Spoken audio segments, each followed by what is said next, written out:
The Thinking Atheist presents Noah's Ark, a story of God, giraffes, and genocide. This is the scriptural account of the Great Flood, a worldwide event of catastrophic proportions known specifically for leaving behind absolutely no geological evidence. This story is also known by its overseas title, Drowning Your Children When They Don't Behave, now available in fine bookstores everywhere. Our story begins in the book of Genesis, where God noticed that every single person on the face of the earth had somehow become evil. Yes, everybody, even babies, virgins, the deaf and blind, Republicans, all evil. God ignored the fact that he was the one who started this fiasco, and he decided that the whole thing was just a huge mess, and perhaps it was time to get rid of the whole thing and start over.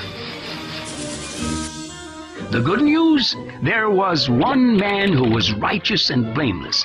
So Noah and his family were told to build the world's largest life raft, known from that day forward as the Ark. God has a thing for arks. In fact, another biblical account involving mass death and destruction involved the Ark of the Covenant. But we haven't time for that gruesome little story, so let's push on. God told Noah to build an ark out of cypress trees and pitch, 450 feet long. Quite an undertaking for a guy who was 600 years old.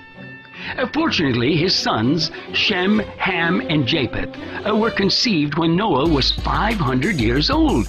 So Noah was obviously vigorous enough for, physical activity, if you know what I mean. Then God commanded Noah to gather up 2 of every living thing and place them inside the ark. Well, for some reason, God changed that number to 7 the following chapter.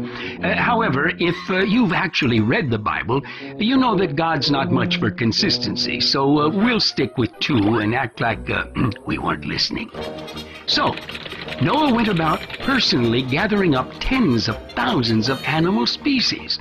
Of course, it's unclear how a 600-year-old man in the Middle East, traveling on foot, was able to walk thousands of miles to secure and transport animals from other continents safely across oceans, rainforests, deserts, and Arctic permafrost to his floating zoo.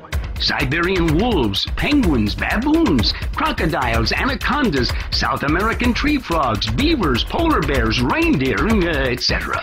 And even if these non-desert dwelling creatures survived, how would they all fit inside the ark? Well, some experts estimate the number of animal species to have been in the millions. But even if you believe the biblical argument of a few thousand kinds of animals, wow, that's one bloated boat. Now, what about the specialized diets each animal species would require? Bamboo shoots for the giant pandas, fresh meat for the carnivores, plant life for the herbivores. Now, how did they keep the animals' muscles from withering away after months in a confined space with no exercise? What about the predator and prey animals being housed in the same space? Where was the food stored? And how was it kept from spoiling? Who cleaned out the tons of manure every day? How was the waste disposed of in a stadium-sized boat with only one window? Ah, but you make a fatal mistake. You've just been caught in the act of using logic. Well, it's perfectly understandable, but please, don't let it happen again. Then, God made it rain for 40 days and 40 nights, which means the floodwaters were fresh waters, which would have mixed with the salt waters, creating a mixture deadly to all marine life. So in that case, since there probably weren't any sharks, tuna, and pufferfish inside the ark, God apparently gave the fish the ability to hold their breath for half a year.